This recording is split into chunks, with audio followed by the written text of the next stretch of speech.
rahimakumullah, wabah penyakit yang melanda kita sampai saat ini belum diangkat oleh Allah Subhanahu wa ta'ala. Dan itu dibuktikan dengan bertambahnya orang yang tertular virus corona setiap harinya.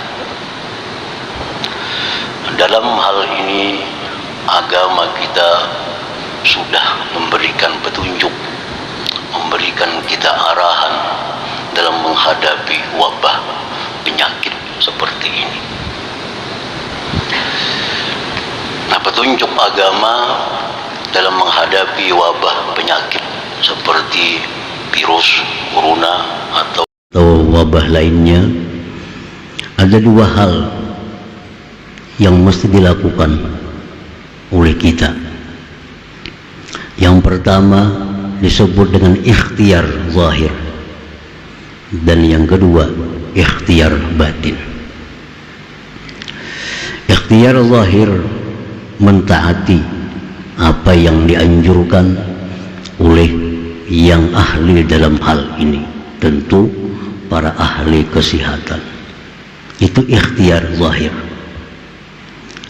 Apa yang dianjurkan oleh para ahli kesehatan agar kita terhindar dari wabah penyakit, itu adalah sesuatu yang mesti kita patuhi. Dianjurkan kita memakai masker karena khawatir kalau dalam tubuh kita ada virus, supaya jangan menularkan ke orang lain. Dan khawatir kalau orang lain ada punya virus, maka jangan sampai masuk ke mulut kita.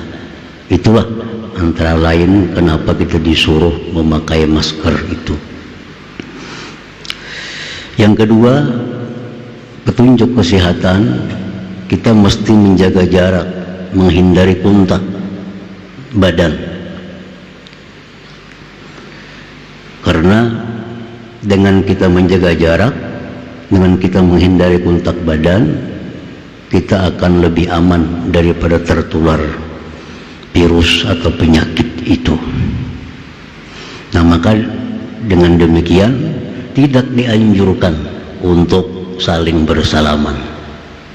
Padahal salam itu sebenarnya sunnah. Dua orang muslim bertemu bersalam-salaman, gugur dosa-dosanya. Tetapi dalam kaidah hukum yang lain disebutkan dar'ul mafasid muqaddam ala jalbil masalih. Artinya menjauhi bahaya itu lebih utama dari mencari pahala. Menghindar dari bahaya lebih diutamakan dalam agama kita daripada sekedar mencari pahala atau fadilah. Nah, salaman itu pahala, tapi menghindari tertularnya suatu penyakit itu lebih utama untuk dilakukan. Nah, jadi oleh karena itu masa-masa seperti ini kada usah bersalaman, apalagi bepelukan. Lawas kada bertemuan bepaluk kiri kanan. Perbuatan yang sunnah itu dikalahkan untuk menjaga kepentingan kesehatan diri kita. Nah, para muhibbin rahimakumullah, dan lagi dianjurkan untuk sering mencuci tangan pakai sabun, karena itu dapat mematikan virus kalau ada di tangan kita. Nah, itu ikhtiar zahir yang mesti dilakukan, dan ikhtiar ini dilakukan bukan tanpa nilai, tetap diberi pahala oleh Allah Subhanahu wa ta'ala, karena tujuan kita adalah menjaga anugerah kesehatan yang diberikan Allah kepada kita. Menjaga kesehatan itu diperintah oleh Allah, maka kita lakukan yang demikian tadi, kita dapat nilai ibadah karena menjaga anugerah kesehatan yang diberi Allah Subhanahu wa ta'ala. Nah, para muhibbin rahimakumullah, yang kedua yang lebih penting dari itu ikhtiar batin. Ikhtiar batin menyerahkan diri kepada Allah Subhanahu wa ta'ala, minta perlindungan kepada Allah, minta jaga lawan Allah agar dijauhkan dari wabah itu. Dan lagi arahan-arahan yang disampaikan Rasulullah sallallahu alaihi wasallam, baca pagi ini, baca petang hari ini, itu bagian ikhtiar batin agar kita terhindar daripada musibah itu. Nah, apabila ikhtiar batin sudah kita lakukan, ikhtiar zahir sudah kita lakukan, tinggal lagi kita menyerahkan sepenuhnya kepada Allah Subhanahu wa ta'ala. Para muhibbin rahimakumullah, penyakit wabah ini bukan hanya terjadi sekarang.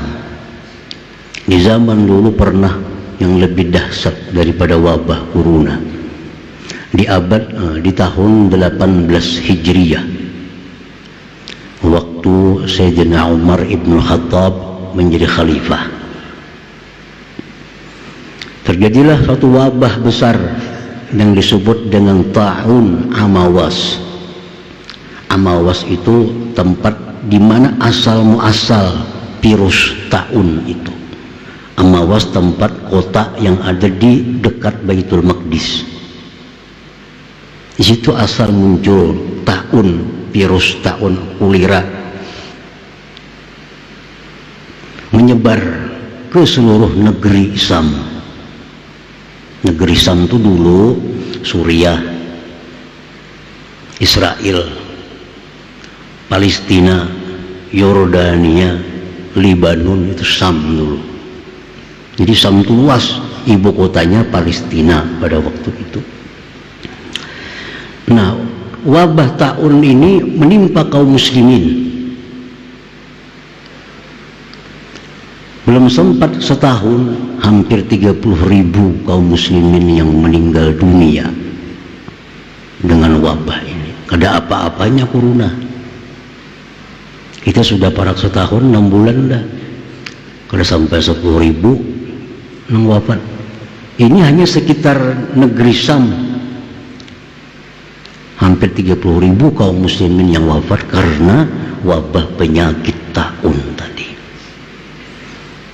Dan kada tanggung-tanggung yang kena penyakit itu antara lain gubernur Syam yang bernama Abu Ubaidah ibn Jarrah. Beliau kena dan wafat. Abu Ubaidah ibn Jarrah ini termasuk 10 sahabat yang dijamin Rasulullah sallallahu alaihi wasallam masuk surga. Wafat karena tertular virus ta'un. Sahabat besar lainnya Muaz bin Jabal, termasuk orang yang dijamin surga juga karena beliau ikut perang Badar, perang Uhud, kena ta'un. Anak beliau Abdurrahman bin Muaz kena ta'un juga.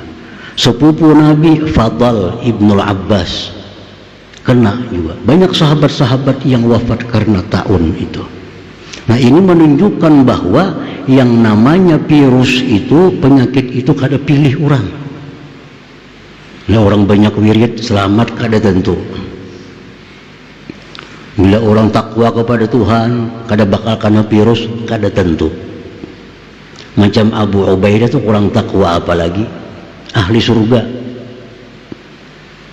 Ahli surga. Muaz bin Jabal ahli surga. Orang takwa apa? Orang amalan apa? Nah, jadi yang namanya ini penyakit virus kada tahu pejabat, banyak bupati ada, mungkin wali kota ada sudah nang matian karena virus, ulama-ulama ada. Nah, kita disuruh oleh agama kita untuk ikhtiar. Perkara kana-kada-kana itu urusan Allah, serahkan kepada kita. Sudah melaksanakan tugas agama, ikhtiar zahir sudah, ikhtiar batin sudah, selanjutnya urusan Allah. Nah, orang-orang yang meninggal dunia karena virus, orang-orang yang beriman tentunya, itu syahid akhirah. Syahid akhir, bukan aib. Jadi orang kena virus wafat itu bukan aib, tapi justru dia syahid akhirat. Jangan dianggap jijik. Orang meninggal dunia karena virus, karena wabah, itu adalah syahid akhirat. Beruntung dia. Yang namanya wabah ini, ujar Nabi kita, rahmat bagi orang yang beriman, azab bagi orang-orang yang kafir. Nah, para muhibbin rahimakumullah, di zaman itu tidak ada pengobatan seperti sekarang, tidak ada vaksin mencegah virus, tetapi diangkat oleh Allah Subhanahu wa taala dengan satu cara ikhtiar manusia dari sahabat Nabi yang bernama Amr bin As. Amr bin As, sahabat Nabi, memberikan saran kepada khalifah agar melarang orang berkumpul. Dilaranglah manusia berkumpul, artinya mesti menjaga jarak, karena hanya itu cara yang paling efektif untuk memutus virus itu. Maka disuruhlah orang diam di rumah, disuruhlah orang pergi ke gunung, jangan sampai ada perkumpulan. Akhirnya diangkat oleh Allah Subhanahu wa taala wabah taun itu. Ada mengatakan 9 bulan lamanya, dan tadi korbannya hampir 30.000 kaum muslimin dan muslimat. Nah, para muhibbin rahimakumullah, dengan berkah perkumpulan kita malam ini, berkah para aulia Allah Subhanahu wa taala, kita minta kepada Allah agar diangkat segeranya wabah penyakit yang ada